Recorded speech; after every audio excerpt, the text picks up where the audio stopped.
24వ అధ్యాయం. దావీదును చంపాలని సౌలు వస్తే సౌలుకే దొరికిండు, దావీదుకో దొరికిండు, కానీ వదిలిపెట్టాడు. ఆయన అభిషేకించబడ్డవాడు, ఆయన ముట్టొద్దు. ఎన్నో అధ్యాయము? 24:17. చాలు.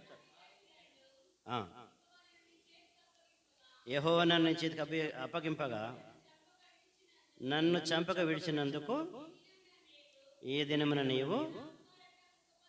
నీవు నా ఉపకారం చేసిన వాడవై నా ఎడల నీకు ఉపకార బుద్ధిని వెల్లడి చేస్తేవి గనుక నీవు నాకంటే శత్రువు అంటున్నాడు, నీవు నాకంటే నీతిపరుడు. అట్లా కాబట్టి ఈ విధంగా శత్రువులు అనాలి. మన విరోధమైన వారే మన గురించి మంచి సాక్ష్యం ఇవ్వాలి. మన వ్యతిరేకమైన వాళ్ళే, ఎవరైతే షడ్డోళ్ళు అంటున్నారో, ఎవరైతే షడ్డోడు అంటున్నారో, దుర్మార్గుడు అంటున్నారో వాళ్ళే మనం మెచ్చుకోవాలంటారు. కాబట్టి ఆ విధంగా మనం సిద్ధపడాలని, దావీదు అట్లా సుబుద్ధి గలవాడు, తప్పులు క్షమించేవాడుగా ఉంటున్నాడు. అటువంటి సుబుద్ధి మనం కలిగి ఉండాలని దేవుని వాక్యం సెలవిస్తా ఉంది. చూడండి, మొదటి సమయాలు 18:14.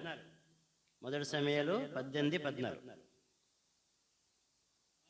మరియు దావీదు సమస్త విషయంలో సుబుద్ధి కలిగి ప్రవర్తింపగా, దేవుడు తోడుగా ఉండాలంటే దావీదులాగా సుబుద్ధి కలిగి ఉండాలి. తర్వాత 15 మిగిలిన సుబుద్ధి గలవాడై ఉండుట సౌలు చూసి మరీ అధికముగా భయపడాడు. దావీదు సుబుద్ధి అంటే మిగిలిన సుబుద్ధి. ఆత్మీయ ఎదుగుతున్నాడు.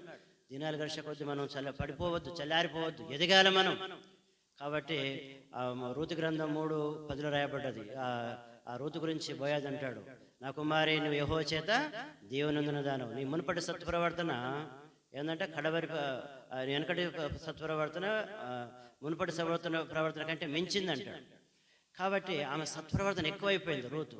ఆ విధంగా మన సత్ప్రవర్తన గల ఆత్మీయంగా ఎదగాలి. కార్యారంభం కంటే కార్యంతం మేలని, ఒక జన్మదినం కంటే మరణదినమే మేలని దేని వాక్య సెలవిస్తుంది. కాబట్టి ఆ విధంగా ఆత్మీయంగా మనం ఎదగవలసిన వారికి ఉంటున్నాం. మనం ఈ విధంగా మనం చదువుకున్న భాగంలో కర్మేలు గురించి చూసాం. కర్మేలు ఆత్మీయ సౌందర్యాన్ని చూపిస్తూ ఉన్నది. కాబట్టి మధ్యాహ్నకాల సమయంలో ఈ విధంగా ఎంత పతనం అయినా కానీ పశ్చాత్తాపడితే ఆత్మీయంగా ఫలవంతమైన జీవితం, సౌందర్యం ఇచ్చేవాడుగా ఉంటాడు. ఆత్మీయ సమకూర్పుని గురించి చూసాం. తర్వాత సుబుద్ధిని గురించి, తర్వాత నాబాలు చూసాం. మోటువాడు, తర్వాత బహు పనికిమాలిన వాడుగా ఉండొద్దు. దేవుని మన రాజు నిర్లక్ష్యం చేయొద్దు. నెహెమ్యా కాలం నిర్లక్ష్యం చేస్తే గద్దించిండు అధిపతులతో. దేవుని మందిరం ఎందుకు నిర్లక్ష్యం చేసినట్టు మనం నిర్లక్ష్యం చేయొద్దు.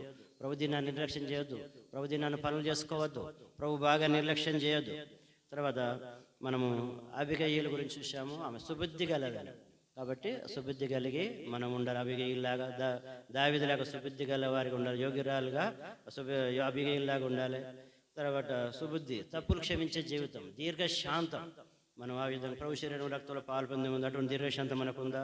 అటువంటి సుబుద్ధి దావీదులాంటి మన స్వభావం మనకున్నదా? మనం పరీక్షించుకొని ప్రభు శరీర రక్తంలో పాల్పొందాం. ప్రార్థన చేసుకుందాం.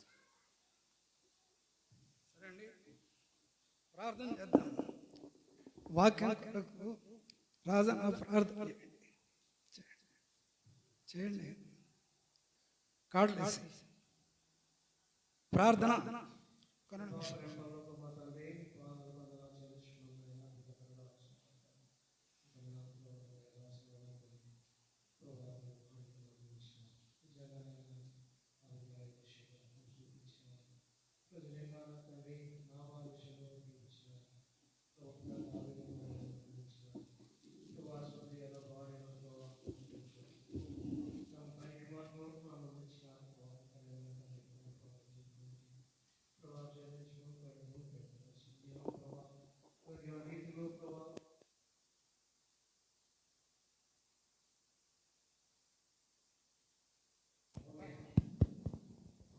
దయచేసి గమనించండి.